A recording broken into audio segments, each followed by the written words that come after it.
తండ్రి, మమ్ములను మీ కృపచేత మీరు బ్రతికించి సజీవులుగా మరలా మీ సన్నిధిలో మేముండుటకు మీరు మా పట్ల చేసిన మేలులన్నిటి కొరకు స్తోత్రాలు, స్తుతులు, వందనాలు. ఈ ఉదయకాల సమయం తిరిగి మరలా ఈ ప్రార్థన సహవాస కూడికలన్నింటిని ముగించుకుని ఈ ఆరాధన కార్యక్రమంలో పాలుపంపులు పొందుకోవటానికి మీరు నడిపించిన వాటిని బట్టి కూడా కృతజ్ఞతలు స్తోత్రాలు చెల్లిస్తూ ఉన్నాను. తండ్రి, మీ చిత్తానుసారంగా మీ వాక్యపు వెలుగులో పరిశుద్ధుడువని, మహోన్నతుడువని, మహాగణుడువని, ప్రేమించే మా నాథుడువని, మా రక్షకుడువని, మా విమోచకుడువని మిమ్మల్ని స్తుతించడానికి మీరిచ్చిన ఈ సమయంలో ఈ కార్యక్రమం అంతటిని దీవించి ఆశీర్వదించండి. దైవికమైన చక్కటి ఆలోచనలతో, తలంపులతో నింపండి. మేలైన ఆలోచనలతో మా హృదయాలు నింపండి. ఆత్మతో, సత్యముతో ఆరాధించే అనుభవాలు ఇవ్వండి. నాయనా, మరి కార్యక్రమాన్ని ప్రారంభం నుండి ముగింపు వరకు మీ సహాయమును అందించి మేము మంచి ఆరాధికులుగా ప్రభువా సిద్ధపాటు కలిగి ఉండుటకు వర్తమానాలలో బలారాధన కార్యక్రమంలో తోడుగా ఉండండి.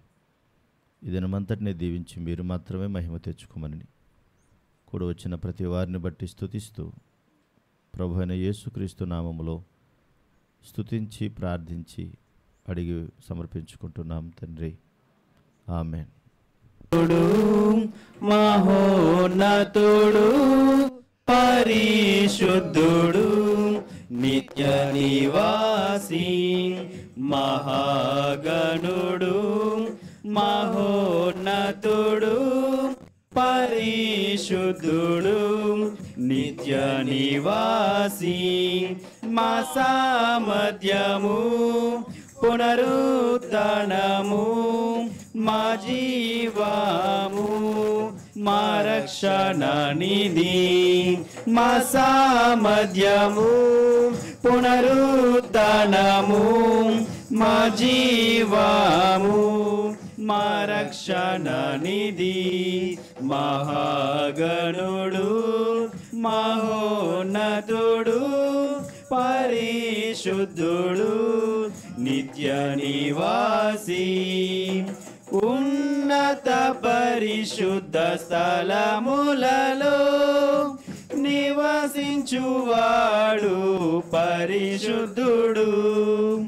ఉన్నత పరిశుద్ధ స్థలములలో నివసించువాడు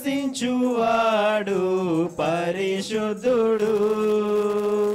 అయినను నలిగిన వినయపు దీన మనసులో నివసించును, జీవించును.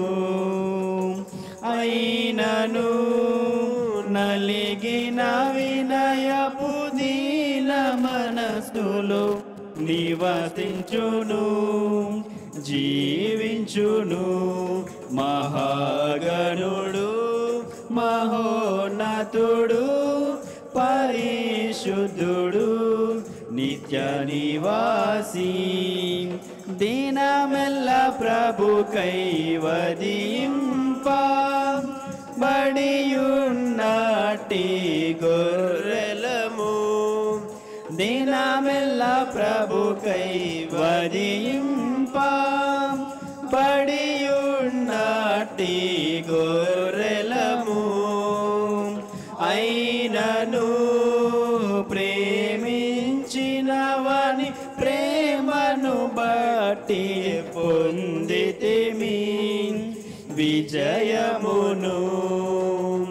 అయినను ప్రేమించినవని ప్రేమను బట్టి పొందితిమి విజయమును. మహాగణుడు, మహోన్నతుడు, పరిశుద్ధుడు, నిత్య నివాసి, మోసము శిక్షయు దుఃఖమును దరిద్రత కలిగి ఉన్నాము. మోసము శిక్షయు దుఃఖమును దరిద్రత కలిగి ఉన్నాము. అయినను సత్యము జీవము సంతోషమును ఐశ్వర్యముల్ పొందితిమి. అయినను సత్యము జీవము సంతోషమును ఐశ్వర్యముల్ పొందితిమి. మహాగణుడు మహోన్నతుడు పరిశుద్ధుడు నిత్య నివాసి మన క్రీస్తును బట్టి ఎల్లప్పుడూ నిందకు పాత్రులమైతిమి. మన క్రీస్తును బట్టి ఎల్లప్పుడూ నిందకు పాత్రులమైతిమి. అయినను ఎల్లప్పుడూ ఊరేగించును మము విజయముతో స్తోత్రములు. అయినను ఎల్లప్పుడూ ఊరేగించును మము విజయముతో స్తోత్రములు. మహాగణుడు మహోన్నతుడు పరిశుద్ధుడు నిత్య నివాసి. మహాగణుడు మహోన్నతుడు పరిశుద్ధుడు నిత్య నివాసి. మా సామర్థ్యము పునరుద్ధరణము మా జీవము మా రక్షణ నిధి. మా సామర్థ్యము పునరుద్ధరణము మా జీవము మా రక్షణ నిధి. మహాగణుడు మహోన్నతుడు పరిశుద్ధుడు నిత్య నివాసి. రాజాని సన్నిధిలోనే ఉంటానయ్యా, మనసారా ఆరాధిస్తూ బ్రతికేస్తానయ్యా. నీ సన్నిధానములో సంపూర్ణ సంతోషం ఆరాధించుకొని విలువైన అవకాశం. నీ సన్నిధానములో సంపూర్ణ సంతోషం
చూస్తా. విశ్వానికి కర్త నీవే నా గమ్యము, నీ బాటల నడుచుట నాకెంతో ఇష్టము. విశ్వానికి కర్త నీవే నా గమ్యము, నీ బాటల నడుచుట నాకెంతో ఇష్టము. నిన్ను మించిన దేవుడే లేడయ్యా, నిన్ను మించిన దేవుడే లేడయ్యా. నేనుండాలేనయ్యా, నే బ్రతుకాలేనయ్యా, నేనుండాలేనయ్యా, నే బ్రతుకాలేనయ్యా. నీవే లేకుండా నేనుండాలేనయ్యా, నీ తోడే లేకుండా నే బ్రతుకాలేనయ్యా. రాజా నీ సన్నిధిలోనే ఉంటానయ్యా, మనసారా ఆరాధిస్తూ బ్రతికేస్తానయ్యా. రాజా నీ సన్నిధిలోనే ఉంటానయ్యా, మనసారా ఆరాధిస్తూ బ్రతికేస్తానయ్యా. గొప్ప తండ్రి, మీ ఘనమైన, ఉన్నతమైన, శ్రేష్టమైన, అతి పవిత్రమైన నామము కొరకు లెక్కలేని వందనములు, స్తుతులు, స్తోత్రములు దేవా. మా ఆరాధనకు యోగ్యుడవు దేవా, మీకు స్తోత్రములు తండ్రి. ఈ యొక్క పునరుత్థాన దినమందు ఈ యొక్క ఆరాధన వర్తమానము ద్వారా తండ్రి మీ మాటలను మేము నేర్చుకొనుటకు, మిమ్మల్ని ఆత్మతో సత్యముతో ఆరాధించే మీ ప్రియ పిల్లలుగా ఉండుటకు మీ యొక్క సహాయమును మాకు అనుగ్రహించండి. సమయోచితమైన జ్ఞానమును, సందర్భానుసారమైన ఆలోచనలను మీరు మాకు అనుగ్రహించమని, మీ ఆత్మ సహాయమును దయచేయమని, మీ ప్రేమలో ఆదరించమని త్వరగా రాని యేసుక్రీస్తు నామములో అడిగి వేడుకొని ప్రార్థిస్తున్నాను పరమ తండ్రి గారు, ఆమేన్. ఆరాధన వర్తమానంలో ఆరాధన అనగానే మనం ఇంతవరకు చాలా విషయములను గురించి మనకు వివరించడం జరిగింది. ఆరాధన అనగానే మనం దేవుణ్ణి పూజించడం అని, అలాగే ఆరాధించువారు ఏ విధముగా ఉండాలో, ఆరాధనకు యోగ్యుడైన దేవుణ్ణి మనం ఏ విధంగా స్తుతించాలో ప్రతిదీ చాలా చక్కటి స్థితిలో మనకి దేవుని దాసుల ద్వారా ఎన్నో మాటలు కూడా విని ఉన్నాము. అయితే మీకు ఒక తెలిసిన మాటలను గురించే నేను మరలా మీకు వివరించాలని ఆలోచన కలిగి ఉన్నాను. మనం మన చేతుల్లో ఉన్న పరిశుద్ధ గ్రంథాన్ని మనం తెరిచినట్లయితే యెషయా గ్రంథము 6వ అధ్యాయము 1 నుండి 3 వచనములను మనము ధ్యానించుకుందామండి. అది ఆరాధనకు యోగ్యుడైన దేవుని యొక్క ఉన్నత స్థితి ఎటువంటిది అని మనం యెషయా గ్రంథంలో చూసినట్లయితే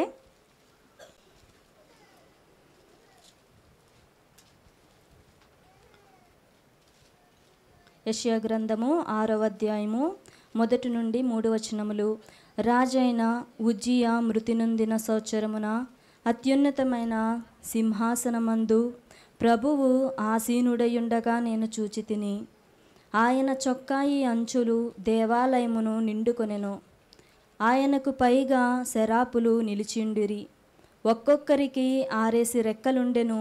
ప్రతివాడు 2 రెక్కలతో తన ముఖమును, 2 తన కాళ్లను కప్పుకొనుచు 2 ఎగురుచుండెను. ఇక్కడ మనందరి ఆరాధనకు యోగ్యుడైన దేవుని యొక్క ఉన్నత స్థితి మనకి ఇక్కడ కనబడుతుంది. అది ఏమిటి అంటే, దేవుడు యొక్క పరలోకమందు అత్యున్నతమైన సింహాసనమందు ఆసీనులుగా ఉండి దేవుని యొక్క మనకి బైబిల్లో చూడగలము. ఉన్నది అంటే ఆయన అత్యున్నతమైన సింహాసనము ఆసీనులుగా నేను చెబుతూ, ఆయన చొక్కాయి అంచులు దేమును నిండుకొనెను. ఆయనకు పైగా శరాపులు అనగానే అక్కడ మనకి చిన్న చిన్న అక్షరాలు కనబడుతుంది మహాదూతలు అని బైబిల్ కనబడుతుంది. అయితే కోటాను కోట దేవదూతల సైన్య సమూహము, దేవుని ఆరాధించు వారిలో ఆయన యొక్క సమూహముగా ఆయన యొక్క ఆశ్చర్య చేసే అనేక మంది దేవతలు మనకు కనబడుతున్నారు. వారు అనేక సైన్య సమూహముగా నిలిచి ఒక్కొక్కరికి 6 రెక్కలు ఉండెను. అలాగే ఒక్కొక్కరికి 6 రెక్కలు ఉండెను. ప్రతివాడు 2 రెక్కలతో తన స్తంభమును, రెండితో కాళ్ళును కప్పుకొంచు, రెండితో ఎగురుతూ ఉండెను. ఏమండి, దేవుని యొక్క ఆ యొక్క పరిశుద్ధత కలిగిన ఆ యొక్క వెలుగును, ఆయన మహిమ స్వరూపమును చూడడానికి కూడా అవి ఏం చేస్తున్నాయి, అవి చూడకుండా వాటి కళ్ళను కూడా అవి కప్పుకుని, రెండితో కాళ్ళు కప్పుకుని, రెండితో ఎగురుచు ఏమని పలుకుతున్నాయి, వారు సైన్యులకు అధిపతియగు యెహోవా పరిశుద్ధుడు పరిశుద్ధుడు పరిశుద్ధుడు అని సర్వలోకము ఆయన మహిమతో నిండి ఉన్నదని గొప్ప స్వరంతో గాన ప్రగానములు చేయుచుండ్రి. పరిశుద్ధుడైన దేవుణ్ణి కోటాను కోట్ల దేవదూతల సమూహము పొగుడుచున్నది, ఆరాధిస్తున్నది. ఏమని? పరిశుద్ధుడు పరిశుద్ధుడు పరిశుద్ధుడు అని గాన ప్రతిగానముల చేత పొగుడుతున్నవి. అయితే అలా పొగుడుతున్నప్పుడు దేవుని యొక్క ఉన్నతమైన స్థితి ఇది. అయితే అదే గ్రంథంలోనే మరొక మాట గురించి కూడా, ఆ యొక్క స్థితి గురించే మనం చూసినట్లయితే 57వ అధ్యాయం అండి, గ్రంథము 57వ అధ్యాయము 15వ వచనంలో కూడా మనం చూసినట్లయితే, మహాగణుడును మహోన్నతుడును పరిశుద్ధుడును నిత్య నివాసి అయ్యున వాడు ఇలా సెలవిచ్చున్నాడు, నేను మహోన్నతమైన పరిశుద్ధ స్థలములో నివసించువాడను. దేవుని యొక్క స్థితి, ఆయన యొక్క ఉండే స్థలము దేవుడు మనకి ఇక్కడ చూపిస్తున్నారు. ఏమి అంటే, నేను ఎవరో తెలుసా, నేను మహాగణుడను, మహోన్నతుడును, అలాగే పరిశుద్ధుడును. దేవుడే సార్ చెప్తున్నారు, నేను ఎవరో తెలుసా, నేను పరిశుద్ధుడును. అలాగే నిత్య నివాసి అయిన వాడు ఇలాగో సెలవిచ్చుచున్నాడు, నేను మహోన్నతమైన పరిశుద్ధ స్థలములలో నివసించేవాడును.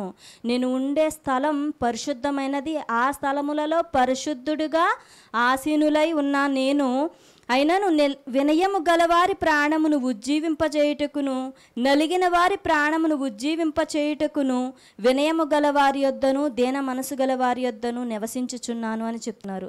ఆయన యొక్క ఉన్నతమైన స్థితి గురించి ఇక్కడ చెప్తున్నారు. అయితే ఆయన దీనుల పట్ల ఎటువంటి మనస్తత్వాన్ని కలిగి ఉన్నారు, వినయము గలవారిని ప్రాణమును ఉజ్జీవింపచేసేవారిగా ఎలా ఉన్నారో ప్రతిదీ కూడా మనకి ఇక్కడ వివరిస్తున్నారు. అయితే దేవుని యొక్క ఉన్నతమైన స్థితి ఇది. మనము ఆరాధిస్తున్నప్పుడు మనం ఎటువంటి ఆలోచన మనం కలిగి ఉంటున్నాము ఏమండి? అయితే ఇదే మాటగా మనం అందరము విశ్వసించిన ప్రభు యొక్క స్థితి కూడా చూద్దామా? మనం శరీరాన్ని ధరించుకున్నాము. అయితే ప్రభువు కూడా శరీరాన్ని ధరించుకుని మన అందరి కోసం ఈ లోకానికి వచ్చారు. వచ్చిన ఆయన యొక్క స్థితి విషయంలో ఆయన శరీరాన్ని ధరించుకున్నప్పుడు మనవలే ఆలోచనలు, మనవలే కోరికలు, మనవలే ప్రతి ఒక్క విధానము ఉండాలి. కానీ ప్రభువు ఆ విధంగా లేరు.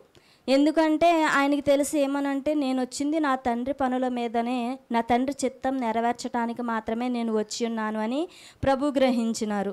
ఆయన యొక్క మరి స్థితి ఎటువంటిదో మనం చూద్దామండి. హెబ్రీ రాసిన పత్రిక చూద్దామండి. ఆయన ఈ లోకంలో శరీరాన్ని ధరించుకుని ఏ రీతిగా జీవించినారు అని మనం ఈ యొక్క వచనంలో మనం చూస్తే, 7వ అధ్యాయము హెబ్రీలు రాసిన పత్రిక 7వ అధ్యాయము 26వ వచనం చూస్తే అందులో మన ప్రభు యొక్క ఉన్నత స్థితి అందులో మనకి కనబడుతున్నది. ఏమిటి అంటే, పవిత్రుడును నిర్దోషియు నిష్కల్మషుడును పాపులలో చేరక ప్రత్యేకముగా ఉన్నవాడును ఆకాశ మండలము కంటే మిక్కిలి హెచ్చైన వాడునైనా ఇట్టి ప్రధాన యాజకుడు మనకు సరిపోయినవాడు.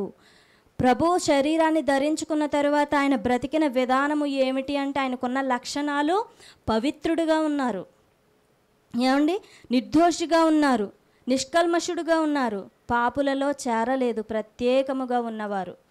శరీరాన్ని ధరించుకున్న ప్రభువు ఎటువంటి లక్షణాలు కలిగి ఉన్నారో మనకి ఇక్కడ వినిపిస్తుంది. మనం ఆరాధన చేసినప్పుడు మనం తండ్రి కదా అనేసి మనం ఆరాధించేటప్పుడు మనం ఉచ్చరించే ప్రతి మాట కేవలం పెదవులతో అంటున్నాము కదండి. అయితే దేవుడు కూడా అదే అంటున్నారు. ఇక్కడ ఏమంటున్నారంటే, పవిత్రుడుగా నేను నిర్దోషిగా ఉన్నాను, నిష్కల్మషుడుగా ఉన్నాను, పాపులలో నేను చేరలేదు, ప్రత్యేకముగా ఉన్నవాడునని మన ప్రభు యొక్క ఉన్నత స్థితిని మనకు కనపరుస్తున్నది. అయితే ఇక్కడ దేవుని యొక్క ఉన్నత స్థితిని మనం చూసాము, మనం విశ్వసించిన ప్రభు యొక్క స్థితిని మనం చూసాము.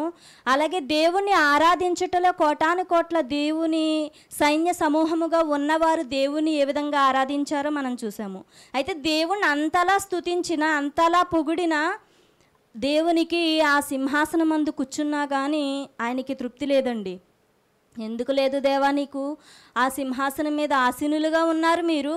మిమ్మల్ని పూజించటానికి, మిమ్మల్ని ఆరాధించటానికి కోటాను కోట్ల దేవదూతల సమూహమే వారు చేస్తున్న గానములు మీరు మధ్య ఉన్నారు కదా, మీకు ఎందుకు లేదు దేవా తృప్తి అంటే, ఆయన కోరుకునేది ఎవరి యొక్క ఆరాధన, ఎవరి యొక్క పూజింపబడేది వారికి ఎవరు ఉండాలి అని అనుకుంటున్నారో మనం చూస్తే, 1 కొరింథీ రాసిన పత్రిక, మరి ఆయన ఆరాధించటానికి దేవుడు ఎవరిని ఏర్పాటు చేసుకున్నారు?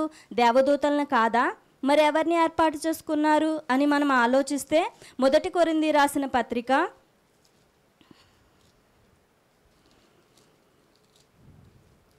1వ అధ్యాయం అండి, 1వ అధ్యాయము 26, 27, 29 వచనాలండి. ఏమండి? సహోదరులారా, మిమ్మును పిలిచిన పిలుపుని చూడుడి. మీలో లోకరీతిని జ్ఞానులైనను ఘనులైనను గొప్ప వంశము వారైనను అనేకులు పిలువబడలేదు. కానీ ఇక్కడ చెప్తున్న మాట ఏమిటో చూసారా? మిమ్మును పిలిచిన పిలుపును ఒక్కసారి చూడండి. మనం కూడా ఆలోచించుకోవాలి. దేవుడు మనల్ని పిలిచారు అంటే లోకంలో మనం బ్రతుకుతున్న ఆ బ్రతుకులోనే, ఆ పాపంలోనే మనం నిలిచి ఉండిపోకుండా మనం దేవుని మందిరానికి వచ్చి దేవుని ఆరాధించే స్థితిలో మనల్ని దేవుడు పెట్టారు అంటే మనం ఎటువంటి వారము, మనకు వచ్చిన పిలుపు ఏమిటి? మనం ఒకసారి చూస్తే, మీలో లోకరీతిని జ్ఞానులైనను ఘనులైనను. లోకరీతిని చూస్తే మనం సాధారణంగా ఎవరిని ఎక్కువ ఇష్టపడతా ఉంటామండి? లోకంలో బాగా ధనమున్న వారిని, బాగా జ్ఞానం ఉన్నవారిని, ఘనులుగా ఉన్నవారిని చూసి, అమ్మ చాలా ధనికులండి, వాళ్ళు చాలా గొప్పవారండి, గొప్పింటోళ్ళండి అని మనం ఆలోచిస్తాము. మనం చూసేది లోకరీతిని బట్టి చూస్తే మనకు అలాగ అనిపిస్తుంది కదండి. అయితే ఇక్కడ దేవుడు ఏమంటున్నారంటే, మీలో లోకరీతిని జ్ఞానులైనను ఘనులైనను గొప్ప వంశము వారైనను అనేకులు పిలువబడలేదు. అలాంటి వారిని నేను పిలవలేదు. ఆయన ఆరాధించటానికి దేవుడు ఎవరిని పిలిచారు చూద్దామండి. ఆ వచనాల్లో ఇక్కడ ఏమనుంది? ఏ శరీరియు దేవుని ఎదుట అతిశయింపకుండునట్లు జ్ఞానులను సిగ్గుపరచుటకు లోకంలో ఉండు వెర్రి వారిని దేవుడు ఏర్పాటు చేసుకున్నారు. ఎవరిని సిగ్గుపరచటానికి?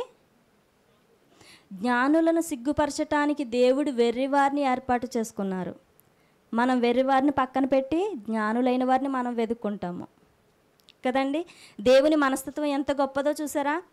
దేవుడు నన్ను ఆరాధించటానికి కోట్ల సమూహము ఉన్నా కూడా నాకు తృప్తి లేదు, నన్ను ఆరాధించే వాళ్ళు నాకు కావాలి అని ఆయన ప్రియ పిల్లలుగా ఆయన స్వరూపంలో ఉన్న మనందరినీ ఏర్పాటు చేసుకోవడంలో ఎలాంటి వారిని అంటే, జ్ఞానులను సిగ్గుపరచుటకు లోకంలో నుండి వెర్రి వారిని దేవుడు ఏర్పరచుకుని ఉన్నాడు.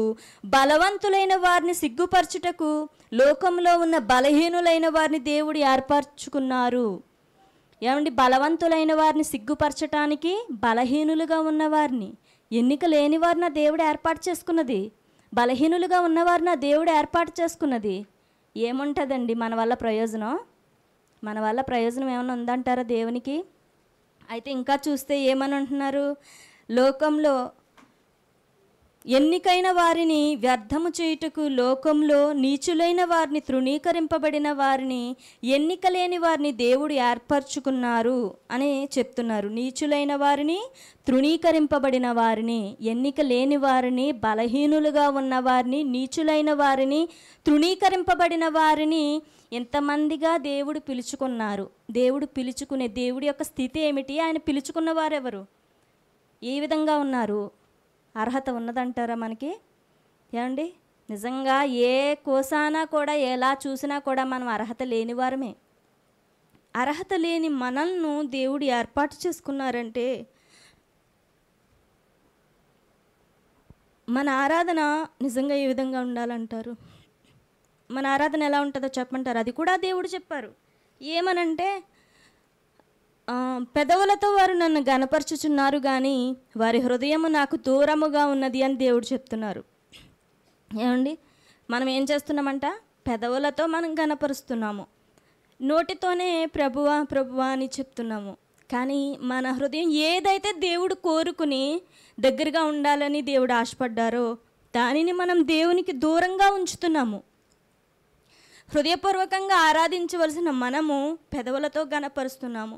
లోకంలో ఏ అర్హత ఉందని దేవుడు మనల్ని ఏర్పాటు చేసుకోవడానికి? ఏమండి, మనుషులైనా కూడా మనకి లోకంలో లోకస్థితి ఏమిటంటే మన మీద ప్రేమ చూపించాలి అంటే ఒక కారణం ఉండాలి. మన మీద ప్రేమ చూపించాలి అంటే వాళ్ళకి లాభం ఉండాలి, మన వల్ల వచ్చే లాభం. మన మీద ప్రేమ చూపించాలి అంటే వాళ్ళు స్వార్థం పూరితమైన ఆలోచనలే ఉంటాయి. మన మీద ప్రేమ చూపించాలి అంటే వాళ్ళకి ఏదో ఒక ఫలితం రావాలి. అర్థమవుతుందా మీకు?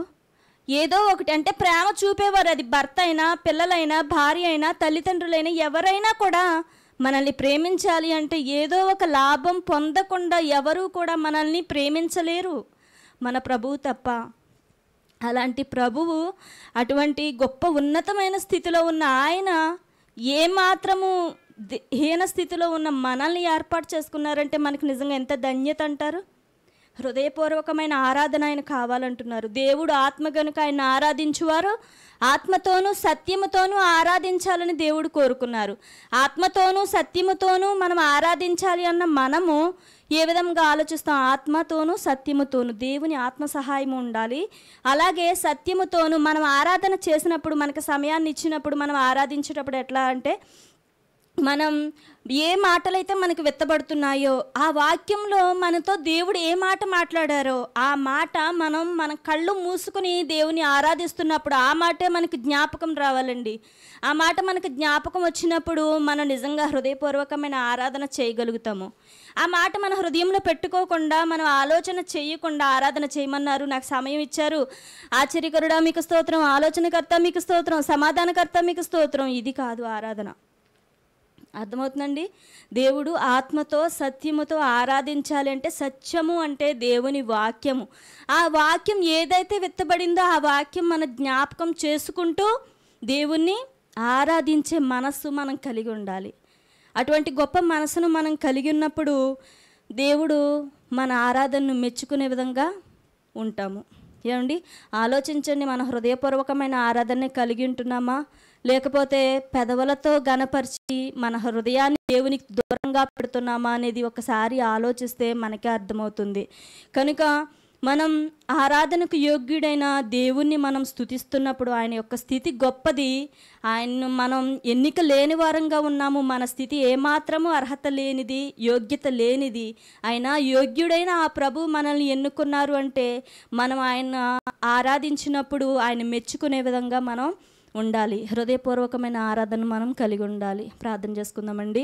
మమ్మల్ని మిక్కిలిగా ప్రేమించిన మా ప్రియ పరలోకపు తండ్రి, మీ ఘనమైన ఉన్నతమైన శ్రేష్టమైన నామము కొరకు స్తోత్రాలయ్యా. దేవా, మీ స్థితి ఎంతో గొప్పది తండ్రి, మీరెంతో గొప్ప దేవుడు తండ్రి. ఈ లోకంలో మీలా ప్రేమించేవారు ఎవ్వరూ ఉండరు ప్రభువా. మా స్థితి ఎందుకు పనికిరానిదైనా కూడా మమ్మల్ని ప్రేమించారు. మా పాప స్థితిని, మా అపరాధములను పరిహరించే దేవుడుగా మీరున్నారు. మమ్మల్ని ప్రేమించే మంచి మనసు మీకు మాత్రమే ఉన్నది తండ్రి. తండ్రి, మిమ్మల్ని ఆరాధిస్తున్న మేము ఆరాధించే మంచి మనస్సును మేము కలిగి ఉండుటకు సహాయము దయచేయండి. మీరు కోరుకున్న విధముగా ఆత్మతో సత్యముతో మిమ్మల్ని ఆరాధించే మీ ప్రియ పిల్లలుగా మేము ఎదగటానికి మీ కృపను దయచేయమని మీరు ఇచ్చిన ఈ యొక్క సమయము కొరకు స్తోత్రములు చెల్లించుకుంటూ చిన్నపాటి ప్రార్థన ప్రభువైన క్రీస్తు నామమున సమర్పించి వేడుకుంటున్నాను పరమ తండ్రి గారు. ఆమేన్. మాదిరి గల సంఘం ఏ విధంగా ఉంటుందో ఆ విషయాలు మీకు తెలియజేశాను. మరి ఇప్పుడు తెస్సలోనిక రాసిన మొదటి పత్రిక 2వ అధ్యాయంలో మనము 7వ వచన భాగం నుంచి మనం చదువుకోబోతున్నాం. దీనికి మీరు టైటిల్ ఒకవేళ పెట్టుకుంటే మాదిరి గల సేవకుడు అని టైటిల్ పెట్టుకోండి. ఒకవేళ పెట్టుకుంటే చాలా మంచి విషయాలు పౌలు గారు చెబుతున్నారు. మాదిరిగా సంఘం ఎట్లా ఉంటుందో గత దినాలలో నేర్చుకున్నాం. మాదిరి గల సేవకుడు ఎట్లా ఉంటాడని పౌలు గారి ద్వారా మనకి ఇక్కడ తెలియజేస్తూ ఉన్నాడు. నేను చదువుతున్నాను, దయచేసి చూడండి. తెస్సలోనిక రాసిన మొదటి పత్రిక 2వ అధ్యాయం 7వ వచన భాగం నుంచి నేను చదువుతున్నాను. అయితే స్తన్యమిచ్చు తల్లి తన సొంత బిడ్డలను గారచున్నట్లుగా సాధువులమై ఉంటుమి. మీరు మాకు ప్రియులై ఉంటురి గనుక మీ యందు విశేషాపేక్ష గలవారమై దేవుని సువార్తను మాత్రము గాక మా ప్రాణములు కూడా మీకు ఇచ్చుటకు సిద్ధపడిమి. ఈ మాటలన్నీ పౌలు గారు చాలా మంచి విషయాలు జ్ఞాపకం చేస్తున్నాడు. ఒక సంఘం పట్ల ఒక సేవకుడు ఎంత బాధ్యతగా ఉండాలో, ఒక సంఘం పట్ల ఒక సేవకుని యొక్క ప్రవర్తన తీరు, సేవకుని యొక్క మాదిరి, సంఘంగా ఉండాలో విషయాలు తెలియజేస్తున్నాడు. ఈరోజు తిరిగి మరలా కత్తి తిరిగి మీదకే వచ్చినట్టుగా ఉందన్నమాట. కనుక ఇది చాలా మంచి విషయాలు, మనందరూ కూడా చాలా అవసరమైనటువంటి విషయాలు.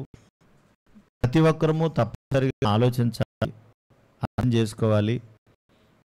ఆ విధమైనటువంటి పరిస్థితులు ఉన్నాయో అనే సంగతితో కూడా గమనించు. నా మాట వినపడుతుంది అందరికీ? వినపడుతుంది కదా.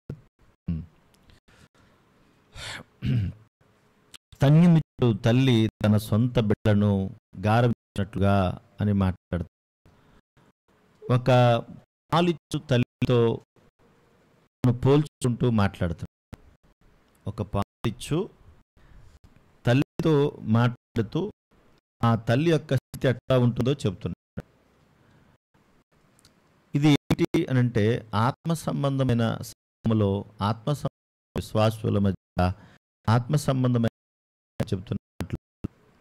స్తన్యమిచ్చు తల్లి అంటే పాలిచ్చే తల్లి ఆ బిడ్డ పట్ల ఎంత శ్రద్ధ, ఎంత జాగ్రత్తలు తీసుకుంది, ఆ తల్లి ఎలా ప్రేమిస్తుంది, ఆ విషయాలను గుర్తు చేస్తారు. చూడండి, అక్కడ తన సొంత బిడ్డలను ఆరవించినట్లుగా మేము మీ మధ్యను ఎలా ఉన్నాము, సాధువులమై ఉన్నాము అన్నాడు. తన సొంత బిడ్డలను గారవించినట్లుగా అంటే ఆ బిడ్డకు ఏ దెబ్బ తగలకుండా ఎంత శ్రద్ధ తీసుకుంటుందో అంత చక్కగా మేము కూడా అలా సాధువులుగా ఉన్నాం. అది కఠినాత్ములుగా ఉంటే ఆ బిడ్డ పుట్టినటువంటి బిడ్డ మధ్య కఠినాత్ములుగా ఉండగలమా? ఒకవేళ ఉన్నారు అంటే ఈవెన్ 7 దినాలలో చాలామంది మనకు కనిపిస్తూ ఉంటారు. వాళ్ళ గురించి వాక్యం మాట్లాడట్లేదు ఇక్కడ. కనుక దేవుని యొక్క ప్రేమను బట్టి సంఘంలో ఉన్నటువంటి సేవకుడు ఎట్లా అంటే ఒక తల్లిలా, ఒక పాలిచ్చు తల్లిలాగా బిడ్డల పట్ల వ్యవహరించాలి. మేము అలా సాధువులుగా ఉండి మీ పట్ల వ్యవహరిస్తూ ఉన్నాం, మేము అలా సాధువులుగా ఉన్నాం అంటున్నాడు. ఎందుకంటే పాలిచ్చేటువంటి తల్లి ఏమాత్రం నిర్లక్ష్యంగా ఉన్నా, సమయానికి పాలు పట్టించకపోయినా ఆ బిడ్డ ఏమవుతుంది? బిడ్డకు బాగా ఆకలేస్తుంది అనుకోండి, అమ్మ నాకు ఆకలేస్తుందని చెప్తుందా? ఏం చేస్తుంది? ఏడుస్తుంది. తనకు తెలిసిందల్లా విద్య ఒకతే, ఏడవడం. ఏడ్చినప్పుడు ఆ తల్లి ఏం చేస్తుందంటే అర్థం చేసుకుని ఓహో బిడ్డకు ఆకలేస్తుందని వెంటనే పాలిచ్చి తన యొక్క ఆకలిని తీరుస్తుంది.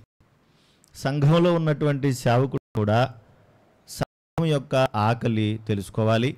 అంతేకాదు సంఘము కూడా ఎప్పుడూ కూడా ఆకలి కలిగి ఉండాలి.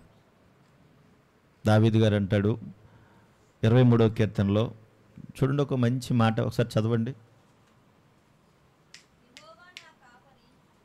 యెహోవా నా కాపరి, నాకు లేమి కలగదు. పచ్చిక గల చోట్లను ఆయన నన్ను పరుండజేయుచున్నాడు. పచ్చిక గల చోట్ల అన్నాడు. యెహోవా నా కాపరి అన్నాడు.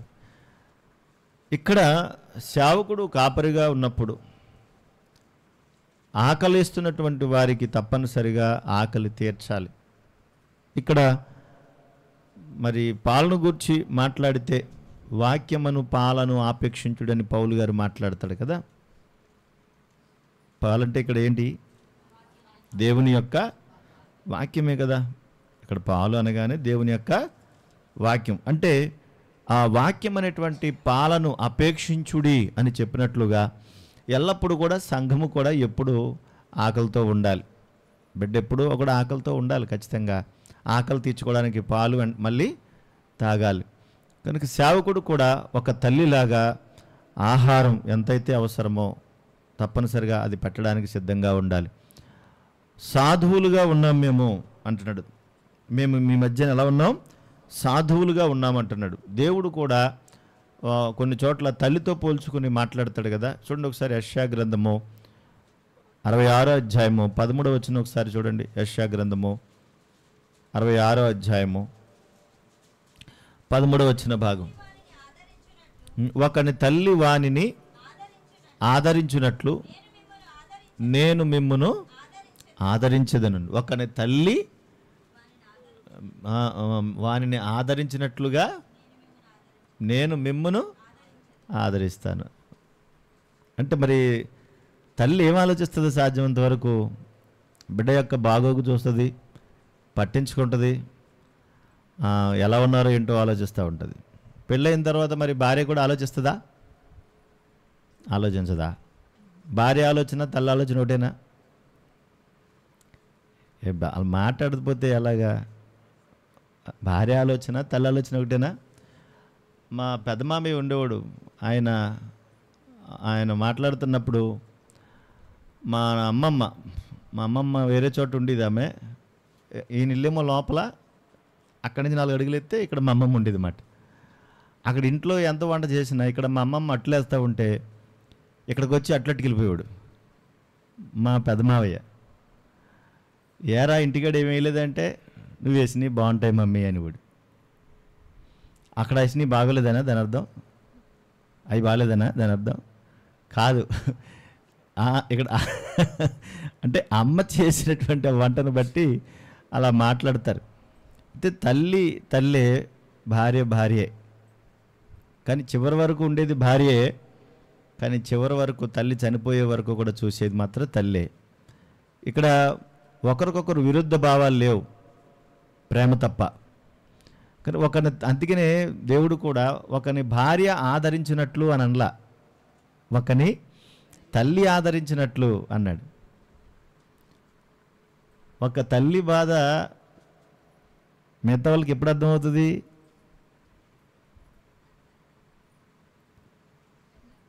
అలా ఏమి, ఎంత అమాయకులమ్మ మీరు. ఒకరిని తల్లి బాధ, ఇప్పుడు కోడలే ఉందనుకోండి, అత్తగారి బాధ ఎప్పుడు అర్థమవుద్ది? ఎప్పుడు అర్థమవుద్ది? అత్తగారు అయిన తర్వాత కదా. అలాగే తల్లి బాధ ఎప్పుడు అర్థమవుద్దంటే, తల్లి అయిన తర్వాత కానీ తెలియదు ఆ బాధ ఎలా ఉంటుందో. నిజంగా ఆ పరిస్థితులని అంటే దేవుడు ఎందుకు అలా పోల్చాడని చెప్తున్నా. ఒకరిని తల్లి ఆదరించినట్లు నేను మిమ్మను ఆదరిస్తాను. ఒక టైంలో కోపం వస్తుంది, చాలా కోపం వస్తుంది. ఒక్కోసారి పిల్లల మీద చాలా కోపం వస్తుంది, కొట్టి చంపేద్దాం అన్నంత కోపం వస్తూ ఉంటుంది. కానీ వాళ్ళకి ఏదైనా అయినా కూడా మళ్ళీ వెంటనే మనం తట్టుకోలేం. వాళ్ళను తట్టుకోగలమా? ఒక సందర్భంలో మోషే గారు ఇశ్రాయేలు ప్రజలందరి మీద చాలా కోపం వచ్చేసింది ఆయనకి. కోపం వచ్చి వాళ్ళని పక్కన తీసుకొస్తున్నాడు, కానీ చాలా కోపం వచ్చేసి తట్టుకోలేకపోతున్నాడు. ఇక దేవుడు అన్నాడు, వీళ్ళందరినీ తీసుకుని వెళ్ళు నువ్వు. ఆ టైంలో చాలా కోపం వచ్చి ఆయన అంటాడు. చూడండి ఒకసారి సంఖ్యాకాండము 11వ అధ్యాయం 12వ వచనం చూడండి. సంఖ్యాకాండము 11వ అధ్యాయము 12వ వచనం చూడండి. చదువు. మోషే అంటున్నాడు, వీళ్ళందరినీ తీసుకెళ్ళిపోమంటున్నావు, వీళ్ళందరినీ నేనేమన్నా గర్భమును ధరించానా? నా కడుపులో పుట్టారు వీళ్ళు, నేను వీరిని కన్నానా? పాలిచ్చి పెంచాడు తండ్రి పసిపిల్లలను మోయినట్లు వీరు తండ్రులకు.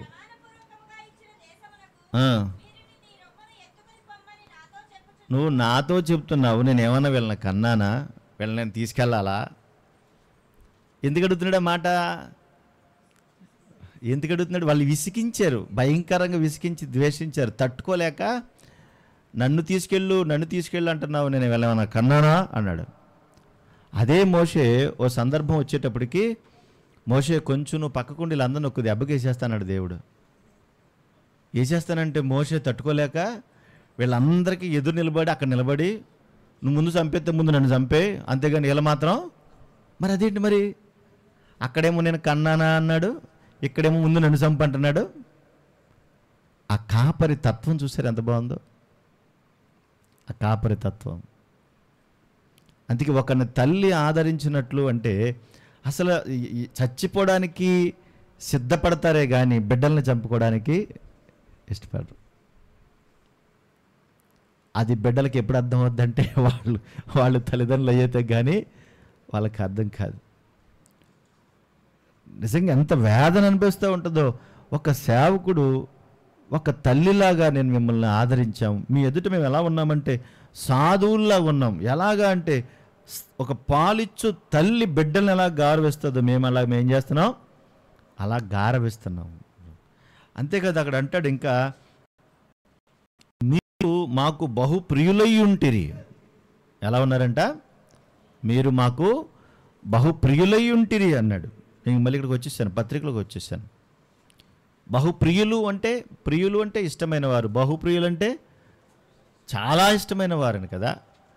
అంటే ఆ సేవకుడు ఆ సంఘాన్ని ఎలా ప్రేమిస్తున్నాడంటే, మీరు నాకు చాలా ఇష్టమైన వారు, మీరు నాకు ప్రియులు అంటున్నాడు.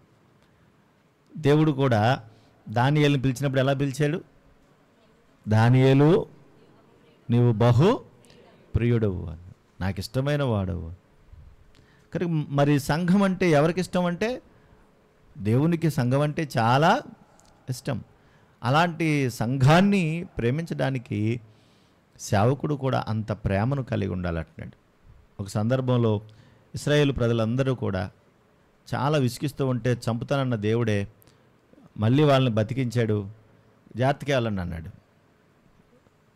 అలాగా ఆ మోయాబు దేశం నుంచి ఆ బాలాకు రాజు దగ్గరికి వచ్చేటప్పటికి బాలాకు రాజు వీళ్ళందరినీ చూసి, ఎందుకు వీళ్ళందరూ వచ్చి మనమే పడుతున్నారు, వీళ్ళందరినీ చంపేసి వదిలిపోద్ది అనుకుని ఎవరిని పురమాయించాడు,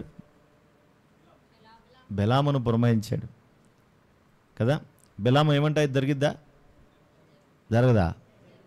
దీవిస్తే చెప్పిస్తే ఎవరిచ్చారేంటి ఆయనకి? కానీ ఆయన ఇస్తేనే అది రావాలి తప్ప ఆయన ఇవ్వకపోతే అదేమీ రాదు. నేను మిమ్మల్ని శాపనార్థాలు పెడితే మీరు చచ్చిపోతారా? అలా చూస్తారేంటి? నేను మిమ్మల్ని చెప్పించాననుకో మీరు చచ్చిపోతారా? వీడు ఎప్పుడు నాశనం అయిపోతాడరా అని మీరు నన్ను అంటే నేను చచ్చిపోతానా? ఎవరివ్వాలి అది? దేవుడు ఇవ్వాలి. ఎవడో ఒకడు వచ్చి మనల్ని చెప్పించినంత మాత్రం మనం ఏం చచ్చిపోం కదా. ఈ రోజున సేవకులు చాలామంది సంఘాన్ని శాపనార్థాలు పెట్టేవాళ్ళు లేరా? వీళ్ళు మీరు సర్వనాశనం అయిపోవాలని వాళ్ళు లేరా? మాదిరిగల మంచి సేవకుడు తల్లిలాగా గౌరవిస్తాడు. తల్లి సాధారణంగా ఏ బిడ్డల్ని శపించదు. 99.99% శపించదు. సాధారణంగా బాధ అనుభవిస్తుంది, కష్టపడుతుంది, ఇబ్బంది పడుతుంది, ఎదుర్కొంటుంది, మనోవేదన పడుతుంది. కానీ వాళ్ళకి ఏదైనా అయితే మరలా తట్టుకోలేదు. అటువంటి తల్లి ప్రేమను నేను మీ పట్ల కలిగి ఉన్నాను. ఎందుకు అంటే మీరు నాకు బహుప్రియులు అంటున్నాడు.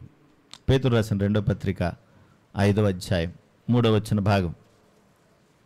పేతురు రాసిన 2వ పత్రిక మొదటి పత్రిక చదవండి, క్షమించండి. మొదటి పత్రిక 5వ అధ్యాయం 3వ వచన భాగం. పేతురు గారి ద్వారా చెబుతున్నమాట. మీకు అప్పగింపబడిన వారిపైన ప్రభువులైనట్టుండక మందకు మాదిరులుగా ఉండడి.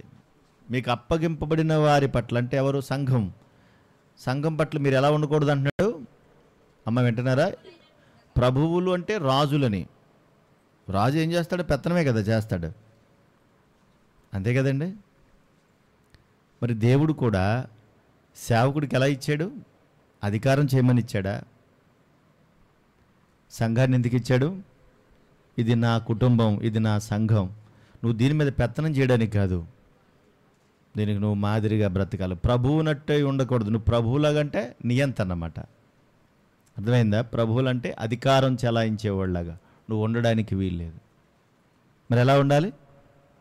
మాదిరిగా ఉండాలంటే నువ్వు పని చేయాలి, అందరి చేత పని చేయించాలి. నువ్వు కష్టపడాలి, అందరి చేత కష్టపడేలా చేయాలి. నువ్వు బతకాలి, వాళ్ళందరినీ బతికించాలి. నువ్వు ప్రేమించాలి, వాళ్ళందరూ ప్రేమకు నేర్పాలి. నువ్వు సిద్ధపడాలి, వాళ్ళందరినీ సిద్ధపాటు చేయాలి. నీ విశ్వాసాన్ని నువ్వు కాపాడుకోవాలి, వాళ్ళు కూడా విశ్వాసం కాపాడుకునేటట్టుగా చేయాలి. నువ్వు నేర్చుకోవాలి, వాళ్ళకి నేర్పాలి. నువ్వు మంచిగా తినాలి, వాళ్ళు కూడా మంచిగా తినేటట్టుగా చేయాలి. మాదిరి. కనుక మందకు ప్రభువులుగా కాదు, మీరు ఎలా ఉండాలి? మాదిరిగా ఉండాలి. ఎందుకు ఇంత కఠినాత్మకంగా చెప్తున్నట్టుగా మాట్లాడుతాను, కానీ ఈ రోజున అందరూ పెత్తనాలే చేసేవాళ్ళు ఉన్నారు, కానీ మాదిరిగా ఉండేవాళ్ళు లేరు. విశ్వాసులు కూడా అలాగే ఉన్నారు, మీరు కూడా అలాగే తయారయ్యారు. ఎందుకంటే మాదిరిగా ఉండేవాళ్ళు అంటే బాగా లోకు, మీకు శపించేవాళ్ళు అంటేనే చాలా ఇష్టం, మీకు అంటే మీకు కాదు. అర్థమైందనుకుంటున్నాను. మరి మాదిరిగా ఉండేవాళ్ళు అంటే అందరికీ లోకువా. అందుకే ఎవరంటే ఇష్టపడతారు? వీళ్ళు కూడా పెత్తనం చేసేవాళ్ళని ఇష్టపడతారు, ప్రభువులా ఉండేవాళ్ళని ఇష్టపడతారు. ఈ పెత్తనాలు చేసే వాళ్ళని ఎదిరించి మాట్లాడండి చూద్దాం, ఎదిరించి మాట్లాడండి అలాంటి వాళ్ళని. అసలు ఎదురు మాట చెప్పండి చూద్దాం, వాళ్ళకి ఒక రేంజ్లో ఉంటుంది. కనుక మారాలి, మన పద్ధతులు, మన ఆలోచనలు మారాలి.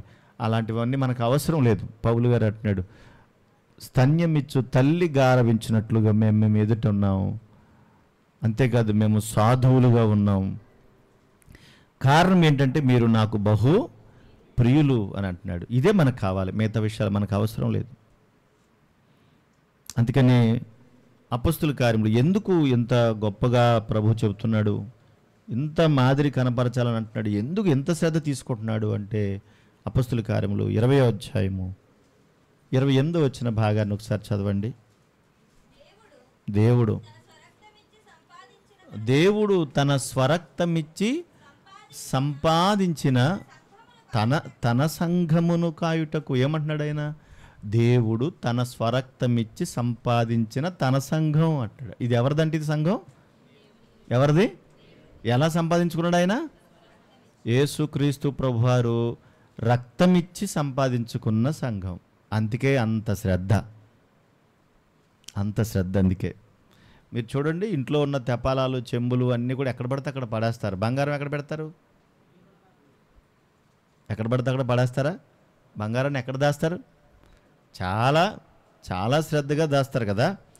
ఎవరికి కనబడకుండా, ఏమీ కాకుండా ఎక్కడ పెట్టాలి అక్కడ భద్రంగా ఎక్కడ భద్రంగా ఉంటుంది అక్కడ భద్రంగా దాస్తారు. మిగతా అన్నీ ఎక్కడ పడేస్తారు? ఎక్కడ పడితే అక్కడ పడేస్తారు. కనుక సంఘాన్ని ఆ బంగారం కన్నా విలువైన దానిగా ఎంచాలి, దానికన్నా గొప్పగా ఎంచాలి.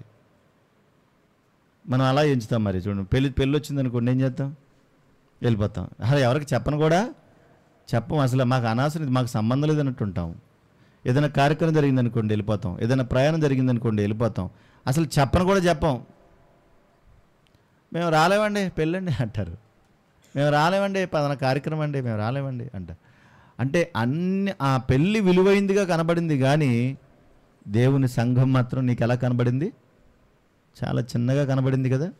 మరి ఏది విలువైందని ఎంచావు? ఇప్పుడు ఏది విలువైందని ఎంచావు? అర్థమవుతుందో లేదో. కనుక ఆ విలువైనదిగా ఎంచావు. ఎందుకు అంటే తన స్వరక్తమిచ్చిన సంఘములో నువ్వు ఒక సభ్యురాలుగా ఉన్నావంటే గొప్ప భాగ్యం కదా. కనుక ఆ లోకములో అన్నిటికన్నా విలువైంది ఏదైనా ఉందంటే అది సంఘమే. కనుక ఆ సంఘాన్ని ప్రేమించి ఆ సంఘంలో ఉండాలి నువ్వు. కాబట్టే ప్రభువారు చెప్తున్న మాట, అక్కడ చెప్పిన మాట చదవండి ఇప్పుడు.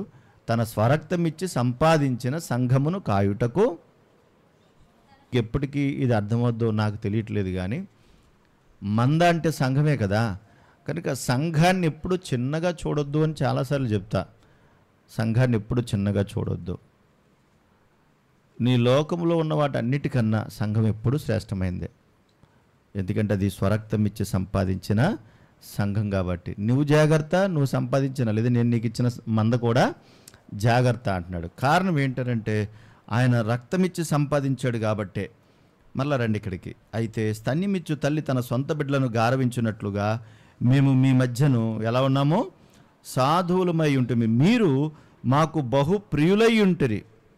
మీరు ఎలా ఉన్నారు? మాకు బహుప్రియులంటే చాలా ఇష్టమైన వారు గనక మీ యందు విశేష అపేక్ష గలవారమై దేవుని సువార్తను మాత్రము గాక మా ప్రాణములు కూడా మీకు ఇచ్చుటకు సిద్ధపడి ఉన్నాము. ఎందుకు అంత మాట్లాడాడైనా? మీకు దేవుని సువార్త చెప్పి మిమ్మల్ని సంఘంలోకి నడిపించాం, అంతేకాదు మీ కొరకు ప్రాణం ఇవ్వడానికి కూడా మేము సిద్ధంగా ఉన్నాము అన్నాడు. మీ కొరకు ప్రాణం ఇవ్వడానికి సిద్ధంగా ఉన్నామా? ఇది చాలా పెద్ద మాట కదా.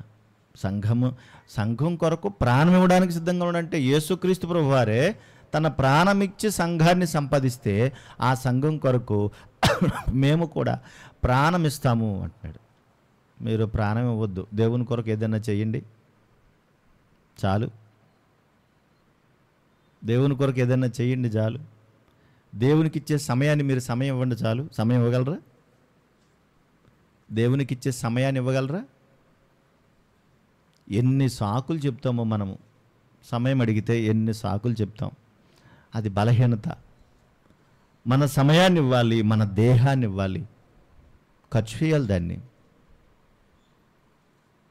కనుక ఇవేమీ మనం చేయలేనప్పుడు మనం సంఘాన్ని ప్రేమించలేనట్టే లెక్క. మేము మిమ్మల్ని ప్రేమిస్తున్నాము, ప్రేమించామంటే మీ కొరకు ప్రాణాలు ఇవ్వడానికి సిద్ధంగా ఉన్నాము అన్నాడు. ఎంత మంచి సేవకుడు! సంఘం కొరకు ప్రాణం అర్పించటం. పౌలు గారు చెప్పిన అద్భుతమైన విషయాలు చాలా విషయాలు ఉన్నాయండి, మనకు టైం సరిపోదు. కానీ చూడండి ఒకసారి కొరింథీయులు రాసిన 2వ పత్రిక 12వ అధ్యాయం 15వ వచనం ఒకసారి చదవండి. మీ ఆత్మల కొరకు బహు సంతోషముగా ఖర్చు చేస్తాను, నన్నును నేను వేయపరుచుకుందును. నేను మిమ్మల్ని ఎంత ఎక్కువగా ప్రేమించుచున్నానో అంత తక్కువగా మీరు నన్ను ప్రేమిస్తారా అని అడుగుతున్నాడు. నేను ఖర్చు అయిపోతాను, మీ కొరకు ఖర్చు చేస్తాను. మన శరీరం ఖర్చు అవ్వాలి, మన రక్తం కూడా ఖర్చు అవ్వాలి, మన సమయం ఖర్చు అవ్వాలి, మన చూపులు ఖర్చు అవ్వాలి, మన కాళ్ళు ఖర్చు అవ్వాలి. మనమే ఆయన కొరకు ఖర్చు అవ్వాలి. నన్ను నేను వేయపరుచుకుంటాను, మీకోసం అన్నీ వేయపరుస్తాను. ఎందుకు అలాగంటే నేను మిమ్మల్ని ప్రేమిస్తున్నాను గనక, మీరు నాకు బహుప్రియులు గనక. మరి ఇంత ఎక్కువగా నేను చేస్తున్నానంటే అంత ఎక్కువగా నాకు ప్రేమ ఉంది మీ మీద. మీ కొరకు ఎంత కష్టపడుతున్నానంటే మీ కొరకు మీ మీద నాకు అంత ప్రేమ ఉంది. ప్రేమ ఉంటే ఏం చేస్తాం? ఉందో లేదని ఆలోచిస్తామా? బిడ్డ ఆకలితో అల్లాడుతుంది అనుకో, ఏం చేస్తావు? పర్లేదు, రెండు రోజులు ఉంటే చచ్చిపోవాలే, ఉండాలగా అంటావా? చెప్పండి. నువ్వు 4 రోజులైనా పస్తులు ఉండడానికి ఏదో రకంగా ప్రయత్నం చేస్తావు, కానీ బిడ్డ ఆకలితో ఉంటే మాత్రం తట్టుకోలేం కదా. నిజంగా ఆకలి తీర్చాలి, ఎలా ఆకలి తీర్చాలని ప్రయత్నం చేస్తాం. ఏమి అర్థం కాక, ఎలా బ్రతకాలో తెలియక శరీరాన్ని అమ్ముకుని కష్టపడి బ్రతికేటువంటి బిడ్డలు ఉన్నారు, ఆడబిడ్డలు. వాళ్ళ జీవితాలు చూస్తే మనం కూడా తట్టుకోలేము. ఎందుకమ్మా నువ్వు ఈ రొంపులో ఉన్నావు, ఎందుకమ్మా ఇందులో దిగావు నువ్వు అంటే ఏం చేయమంటారండి? ఇదిగో మా బ్రతికిదండి, మా పరిస్థితి ఇదండి. మనకు ఉన్న వనరులను ఎలా వాడుకోవాలో తెలియదు, ఏం చేయాలో తెలియదు, అసలు మన బ్రతుకు ఎంత విలువైందో కూడా మనకి తెలియదు. తెలియకపోవటం వల్లే మనము మనకు నచ్చినట్టుగా బ్రతికి వెళ్ళిపోవడానికి ఇష్టపడతాం. ఈ రోజు గడిచిపోయింది, పోనా ఈ రోజు గడిచిపోయింది కదా అనుకుంటాం. కానీ గడిచిపోయిన రోజు ఎంత గొప్పదో, మనం ఎంత వేస్ట్ అయిపోయిందో కూడా మనకు తెలియదు. మనందరి గురించి చెప్తున్నాను, నన్ను కూడా కలుపుకొని. కనుక ఉన్న జీవితాలు గొప్పవైతే నన్ను నేను వేయపరుచుకుంటాను, మీ కొరకు నేను వేయపరుచుకుంటాను, వ్యయం చేస్తాను, ఎందుకంటే మీరు నాకు అంత ఇష్టలు గనక మిమ్మల్ని ప్రేమిస్తున్నానన్నాడు. ప్రాణం పెట్టేంత ప్రేమ పౌలు గారు చూపిస్తున్నాడు. మరి విశ్వాసి కూడా అలా తయారు కావాలిగా, తయారు కావాలొద్దా? ఎక్కువ మంది సేవకులందరూ హార్ట్ అటాక్ వచ్చి చచ్చిపోతున్నారట. ఎందుకు అనుకుంటున్నారు? ఒత్తిడి ఒత్తిడి ఒత్తిడి ఒత్తిడి ఒత్తిడి, భయంకరమైన ఒత్తిడి తట్టుకోలేక గుండాగి చనిపోయిన వాళ్ళు ఎంతమంది ఉన్నారు. ఆ ఒత్తిడి తట్టుకోలేక ఇంట్లో సమస్యలు, వీధిలో సమస్యలు, సంఘంలో సమస్యలు, బయట సమస్యలు, ఆర్థికపరమైన సమస్యలు, ఇవన్నీ మనిషిని ఇబ్బంది పెడుతూ ఉంటే ఓ పక్క సంఘంలో అందరూ ఒకరినొకరు దెబ్బడేసుకుంటారుగా. మీరు తినంగా ఉంటారా? దెబ్బడేసుకుంటూ ఉంటారు. అది నన్ను అన్నది, ఈడు నన్ను అన్నాడు అంటారు. అవన్నీ మళ్ళీ సేవకుడి దగ్గరికే తీసుకొస్తారు. ఇవి గొడవలు పెరిగిపోతూ ఉంటాయి, కొట్లాడుకుంటూ ఉంటారు. మళ్ళీ అవన్నీ సేవకుడి దగ్గర తీసుకొస్తూ ఉంటారు. ఇంట్లో సమస్యలు, ఈదులో సమస్యలు. నీ ఇంట్లో తుమ్మితే చాలు సేవకుడికి ఫోన్ చేసి, నువ్వు అర్జెంటుగా నా కోసం ప్రార్థన చేసి తుమ్ము వచ్చింది అంటావు. కానీ ఇక్కడ 100 తుమ్ములు వచ్చి ఇటు చచ్చిపోయేలాగా ఉన్నా కానీ పట్టించుకునేవాడు ఎవడుండడు. అర్థమవుతుంది తల్లి? ఇన్ని సమస్యలతో, హార్ట్ అటాక్తో చచ్చిపోయిన వాళ్ళు, బ్రెయిన్ స్ట్రోక్తో చచ్చిపోయిన వాళ్ళు చాలామంది ఉన్నారు. ఎందుకు మీరు అంత శ్రమ పడుతున్నారు అని అంటే, మీరు మాకు బహు ప్రియులు, నేను మిమ్మల్ని ప్రేమించుచున్నాను. అర్థం చేసుకోవాలి. నేనైనా మీకు ఏ విషయం చెప్పినా మీతోనే చెప్తా, బయట వాళ్ళు ఎవరితో చెప్పను, మీతోనే చెప్పుకుంటాను, మీతోనే మాట్లాడతాను. ప్రియులు అంటే అంతే. పౌలు గారు మాట తన జీవితాన్ని, తన ఒక మంచి మాదిరి గల సేవకుడు ఎలా ప్రవర్తిస్తాడో అని వాళ్ళు రకరకాలుగా మాట్లాడుకుంటుంటే అసలు నేను మీ ఎదుట ఎలా ఉంటున్నాననే విషయాన్ని జ్ఞాపకం చేస్తూ వాళ్ళు కళ్ళెదుట పెడుతున్నాడు ఈ విషయాలు. మరొక సంబంధమైన సేవలోను నేను పానార్పణముగా పోయబడినను నేను ఆనందించి మీ అందరితో కూడా ఏం చేస్తాను, సంతోషిస్తానంటున్నాడు. విశ్వాస యాగములో దాని సంబంధమైన సేవలో నేను పానార్పణముగా పోయబడుతున్నానంటే నేను చచ్చిపోవడానికి రెడీగా ఉన్నాను, నేను చనిపోతానికి రెడీగా ఉన్నాను. విశ్వాస యాగములో అన్నాడు. విశ్వాసపడతాము, దేవుని కొరకు నువ్వు అలాగా కాల్చబడుతున్నావు. దాని కొరకు దాని సంబంధమైన సేవలో నేను ఏమైపోతున్నాను ఆ యాగంలో అంటే పానార్పణముగా పోయబడుతుంటే నేను చనిపోతాక రెడీ అవుతున్నాను. ఎందుకు అలా అంటే మీ అందరితో కూడా నేను ఆనందించి మీ అందరితో కూడా ఏం చేస్తాను, సంతోషిస్తాను. ఎవరు మాట్లాడతారు ఇలాగా? ఏ విధంగా ఎవరు మాట్లాడగలుగుతారు, ఎవరు చెప్పగలుగుతారు? హృదయంలో భేదం ఉందనుకోండి, పైకి వచ్చే మాటలు వేరేగా ఉంటాయి, కానీ హృదయంలో వేరుగా ఉంటాయి. హృదయపూర్వకంగా నువ్వు మాట్లాడలేవు, పైకి మనం చెప్పగలొచ్చేమో కానీ లోపల అనుకునే మాట వేరు, పైకి చెప్పేటువంటి మాట వేరుగా ఉంటుంది. నువ్వు ప్రాణం ఇస్తానంటావు కానీ ప్రాణం తోడేస్తావు. షడ్రకు, మెషకు, అబేద్నెగోలు ఉన్నారు. వాళ్ళని నిప్పుల గుండంలోకి తోసేయడానికి సిద్ధపడ్డారా? ఎంతమంది సిద్ధపడ్డారు వాళ్ళని అందులో తోసేయడానికి? చాలా కష్టపడ్డారు. ఏదో రకంగా వీళ్ళని అందులో వేసేస్తే మనం అందరం ఆనందంగా ఉండొచ్చురా అనుకుని. నిజంగానండి, చాలామంది అలా చచ్చిపోతే మనం ఆనందపడే పరిస్థితిలో ఉంటాం. దేవుడు అంటున్నాడు, వాళ్ళ కొరకు నువ్వు యాగం అవ్వాలి తప్ప వాళ్ళ చావు నువ్వు కోరుకోకూడదు. వాళ్ళు మంచిగా ఉండాలని కోరుకోవాలి, వాళ్ళు నువ్వు మంచి చేయాలని కోరుకోవాలి. ఆఖరికి ఏం జరిగింది? అందరూ కలిసి అందులో పడేశారు. వాళ్ళు చనిపోయారా? వాళ్ళు చావలేదు. ఎవరైతే పడేద్దామనుకుని ప్రేరేపించి పడేశారో వాళ్ళందరూ ఏమయ్యారు? అందులోనే పడ్డారు కాడికి. కనుక బైబిల్లో చెబుతుంది, నువ్వు ఏదైతే చేస్తావో అదే నీ నెత్తి మీదకి వస్తుంది. రాదా? నువ్వు ఏ కొలత కొలుస్తావో అదే కొలత నీకు కొలబడుతుంది. ఒకడి మీద నువ్వు రాయేద్దాం అనుకుంటే ఆ రాయి నీ మీదే పడుతుంది. దేవుడు అదే కదా చెప్పాడు మనకి. కనుక అవి కాదు మనం చేయాల్సింది.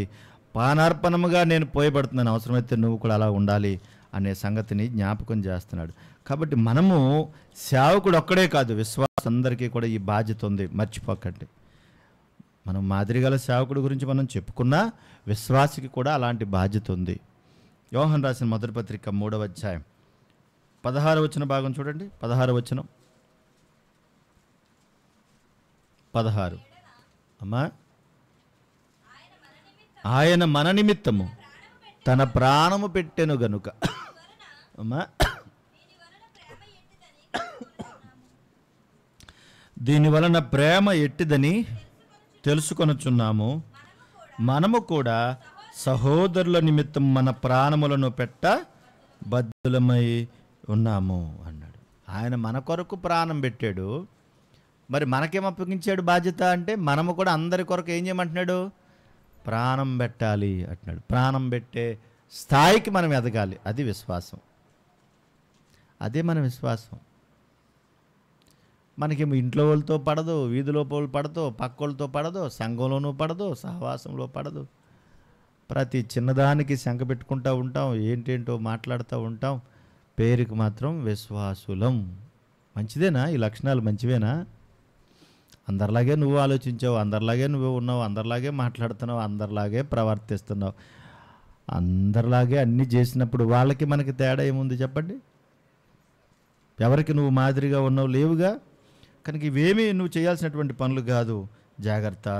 ఇక్కడ తల్లిలా పోల్చుకున్నాడు. తల్లి తన సొంత బిడ్డలను గారవించినట్లుగా పోల్చుకున్నాడు.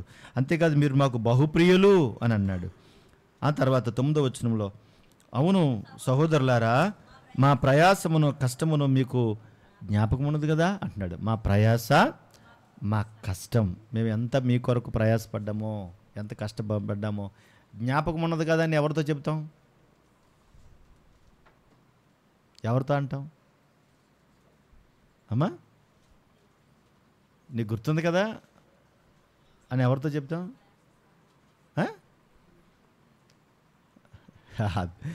అది కూడా తెలియపోతే ఎలాగా? ఎవరితో చెప్తాం? ఆ విషయాలు వాళ్ళు అనుభవించిన వాళ్ళకే కదా, తెలిసిన వాళ్ళకే కదా చెప్తాం. తెలియనోడికి ఏం చెప్తాం? నీకు గుర్తుంది కదంటే నాకేం తెలుసు అంటాడు. నీకు గుర్తుంది కదా అని ఎవరితో చెప్తాం? ఆ విషయం తెలిసినోడితోనే కదా చెప్తాం. పలానప్పుడు ఇలా జరిగింది కదా, నీకు గుర్తుంది కదా అంటాం. అంటే ఈ విషయం ఆల్రెడీ నీకు తెలుసు కదా అని అర్థం. మా ప్రయాస, మా కష్టం మీకు జ్ఞాపకం ఉన్నది కదా అంటే వాళ్ళు వీళ్ళ ప్రయాసన కష్టాన్ని ఎవరు చూశారు? ఈ తెస్సలోనిక సంఘస్థులు చూశారు.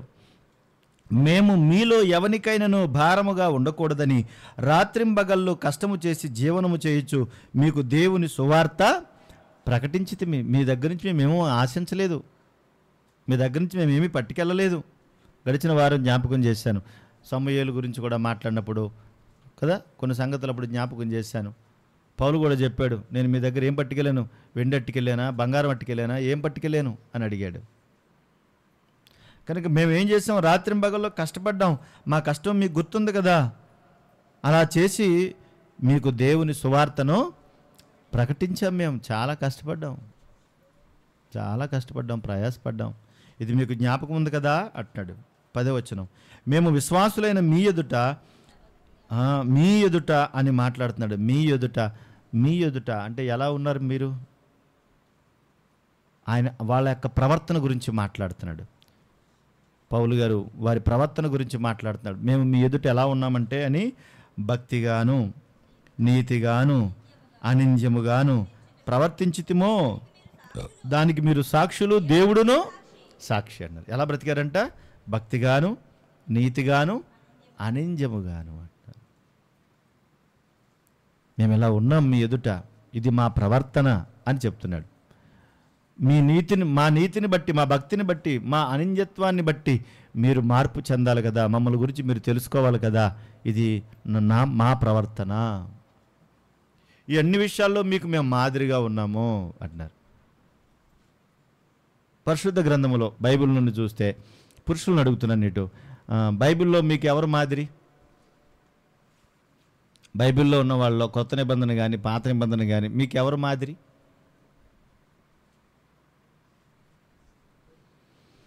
పురుషులు చెప్పండి, మీకు ఎవరు మాదిరి? నీకంటూ ఎవరైనా ఒక మాదిరి ఉన్నారా? అసలు ఎవరిని మాదిరి పెట్టుకోలేదు నువ్వు. ఆలోచించాలి. మీకు అర్థం కావడానికి ప్రయత్నం చేస్తున్నాను. సబ్జెక్ట్ చెప్పుకుంటూ వెళ్తుంటే మీకు అర్థం అవట్లా. ఇదిగో నీతి విషయంలో నేను మీకు మాదిరిగా ఉన్నాను, భక్తి విషయంలో మీకు మాదిరిగా ఉన్నాను, మీ కొరకు ప్రాణం ఇవ్వటంలో నేను మాదిరిగా ఉన్నాను, మిమ్మల్ని ప్రేమించటంలో నేను మాదిరిగా ఉన్నాను. ఎందుకు అంటే ఇది జీవము గల దేవుని సంఘం. అంతేకాదు దేవుడు తన స్వరక్తం ఇచ్చి సంపాదించిన సంఘం కనుకనే నేను దీన్ని ప్రేమిస్తున్నాను. మీరు నాకు బహు ప్రియులు అంటున్నాడు. మీ కొరకు ప్రాణం ఇవ్వడానికి కూడా నేను రెడీగా ఉన్నాను. అంత మాదిరి నేను కనుపరిచాను అంటున్నాడు. మరి మీరు ఎవరిని మాదిరిగా పెట్టుకుంటారు? ఆయన క్రీస్తుని మాదిరిగా పెట్టుకున్నాడు. నేను క్రీస్తుని పోలి నడుచుకున్న ప్రకారం మీరు నన్ను పోలి నడుచుకోండి అంటున్నాడు. మీరు చెప్పగలుగుతారా? ఒరే నన్ను చూసి నేర్చుకోరా అని చెప్పండి. మీరు ఎవరికైనా చెప్పగలరా? నన్ను చూసి నేర్చుకోవాలి. నిన్ను చూసి ఏం నేర్చుకోవాలి? నువ్వు పెద్ద తాగుబోతోడివి, నువ్వు పెద్ద తిరుగుబోతోడివి, నువ్వు పెద్ద తిట్టుబోతోడివి. నేర్చుకోవాలని ఒక సహోదరిగా నువ్వు చెప్పగలిగితే నిన్ను చూసి ఏం నేర్చుకోవాలి? నీకు అత్తగారంటే పడదు, కోళ్ళంటే పడదు, పక్కింటోళ్ళంటే పడదు, ఆ ఇంటోళ్ళంటే పడదు. నోరు తెరిస్తే దరిద్రమైన మాటలన్నీ మాట్లాడుతూ ఉంటావు. నువ్వు ఎవడికి మాదిరి? ప్రతిరోజు రుసరుసలాడుతూనే ఉంటావు, సనుక్కుంటూనే ఉంటావు, తిడుతూనే ఉంటావు, కొట్టుకుంటూనే ఉంటావు, దెబ్బలాడుకుంటూ ఉంటావు. అసలు ఇంట్లోతోనే సమాధానం ఉండదు నీకు. నువ్వు ఎవరికి మాదిరిగా ఉంటావు? ఒక మంచి సేవకుడు, ఒక మాదిరి గల సంఘం ఎంత బాగుందో మనం నేర్చుకున్నాం.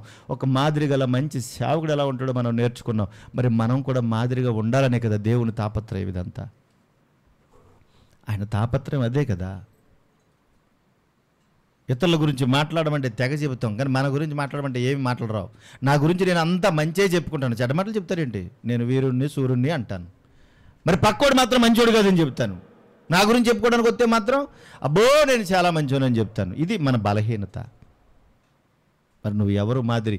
బైబిల్లో ఉన్న వ్యక్తులు ఒక మాదిరిగా పెట్టుకోండి. నీకు మోషే అంటే మాదిరి, నాకు మోషే అంటే ఇష్టమండి అని చెప్పాలి.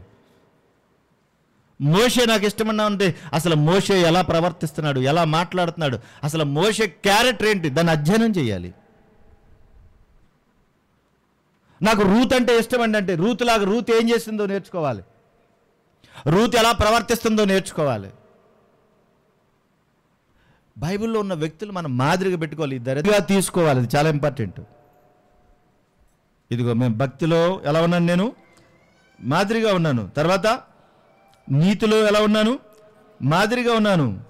అనిందిత్యం అంటే నింద కాదు, పరనింద అపనింద కాదు, అందులో కూడా నేను ప్రవర్తించాం, అలా ఉన్నాం. ఇందుకు మీరు సాక్షులు, దేవుడు కూడా సాక్షి. నిజంగా చెప్పండి, మన గురించి ఎవరైనా ఒక్క 10 మంది అక్కర్లేదు, ఒక ఇద్దరైనా మంచి సాక్ష్యం చెప్పగలరా? మన గురించి ఒక ఇద్దరైనా మంచి సాక్ష్యం చెప్పగలరా? పలానా ఆమె మంచి సహోదరండి, పలానా ఆయన మంచి సహోదరుడండి, చాలా మంచిగుంటాడండి, ప్రభువుని నమ్ముకున్నాడండి, వెరీ గుడ్ అండి అని చెప్పగలరా? ఒక ఇద్దరైనా చెప్పగలరా మన గురించి మంచిగా? పౌలు గారు అంటున్నాడు, నేను మంచి సేవకుడిగా మీ ముందు ప్రవర్తించాం, అలాగే మేము బ్రతికాము అంటున్నాడు. ఆ తర్వాత చివరిగా 11వ వచనం, తన రాజ్యమునకు మహిమనకును మిమ్మును పిలుచుచున్న దేవునికి తగినట్టుగా మీరు నడుచుకోవాలి. తన రాజ్యమునకు తన మహిమకు మిమ్మును పిలుచుచున్న దేవునికి తగినట్టుగా మీరు ఉండాలి అన్నాడు. మేము ఇలా బ్రతికాం కదా, మేము ఇలా ఉన్నాం కదా, మీ ఎదుటి ఇలా దీవిస్తున్నాం కదా, మరి మీరు అందరూ ఎలా ఉండాలని ఎందుకోసం ఈ ప్రయత్నం చేస్తున్నామంటే మీరు ఆయన రాజ్యానికి ఆయన మహిమకు పిలిచాడు కనుక దానికి తగినట్టుగా మీరు బ్రతకాలి.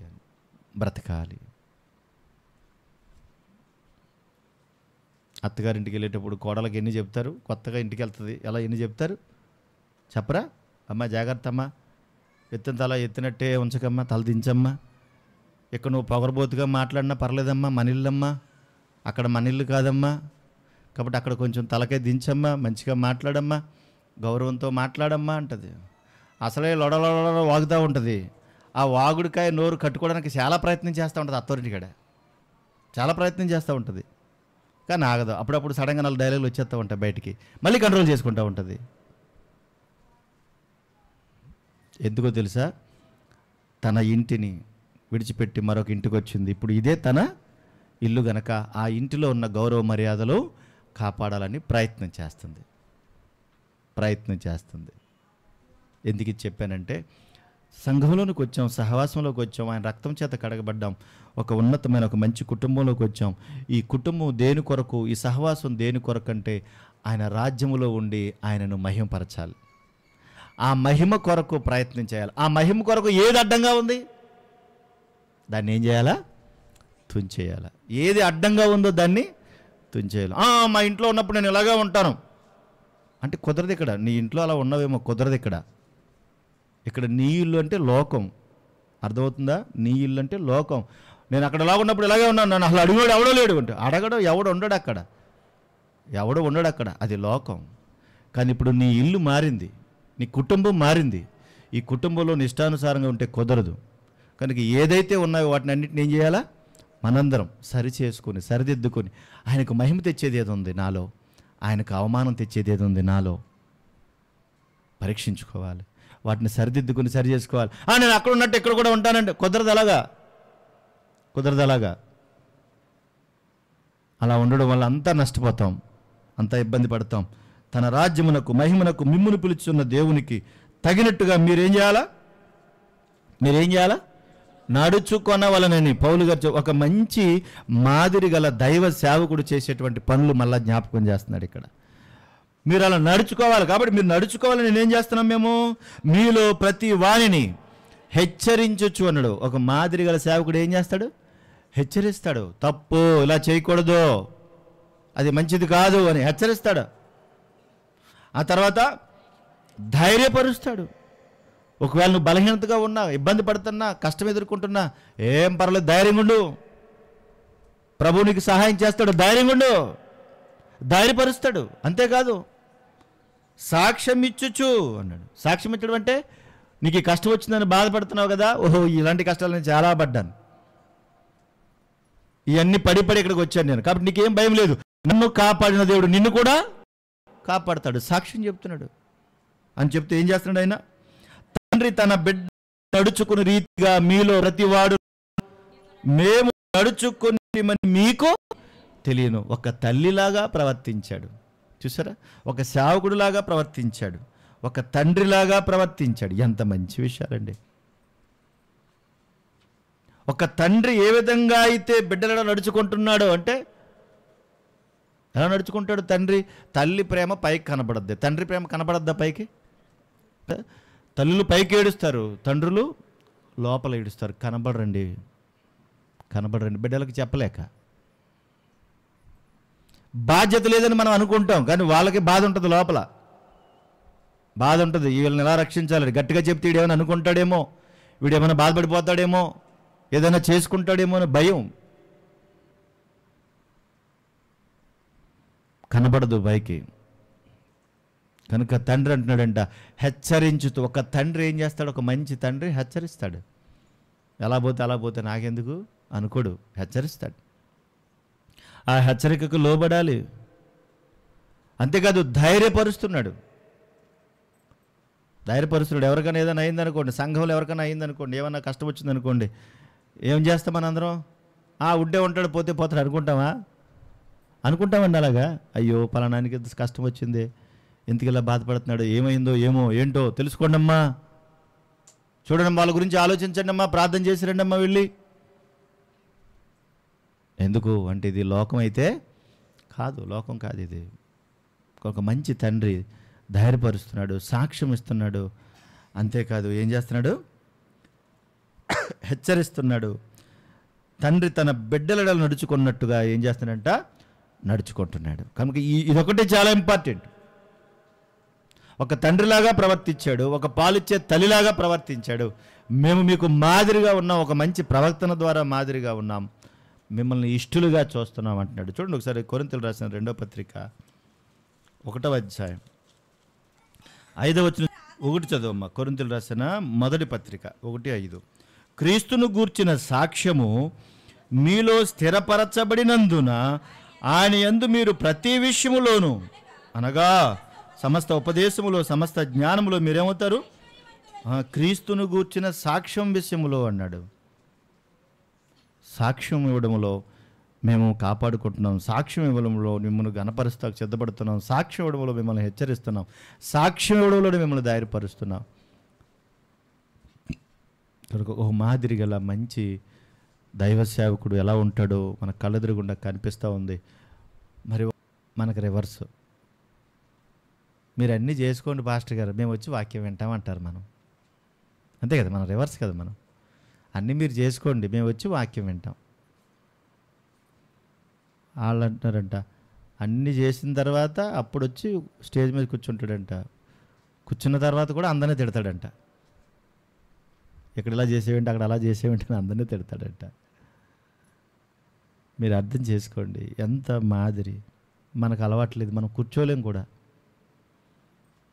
మనం రివర్స్లో ఉన్నాం. అందరూ వచ్చిన తర్వాత మేము కూడా వచ్చి కూర్చుంటాం. పాస్టర్ గారు మీరు వెళ్ళి ఇలాగ బెంచీలు వేసుకుని, కుర్చీలు వేసుకుని, బరకాలు వేసుకుని, సౌండ్ సిస్టమ్ పెట్టుకుని మీరు సర్దుకోవండి, మేము వచ్చి వాక్యం వింటాం. ఇది మన అలవాటు.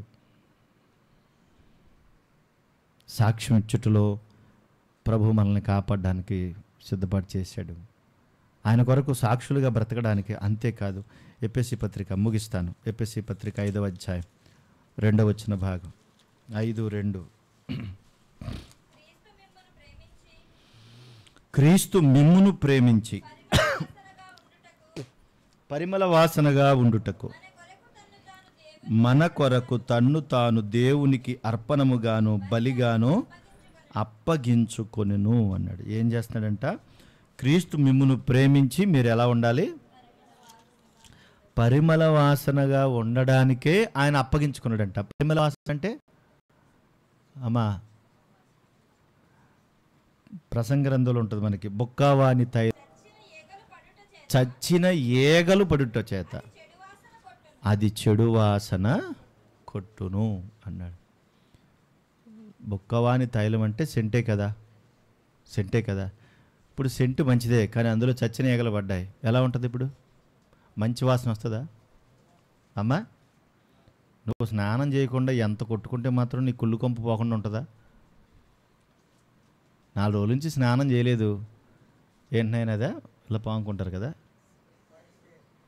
మొన్న కూడా గుర్తొచ్చింది, ఇది బాగా చెబుతున్నాడు. ఏంటంటే అది బాడీ స్ప్రే అంట.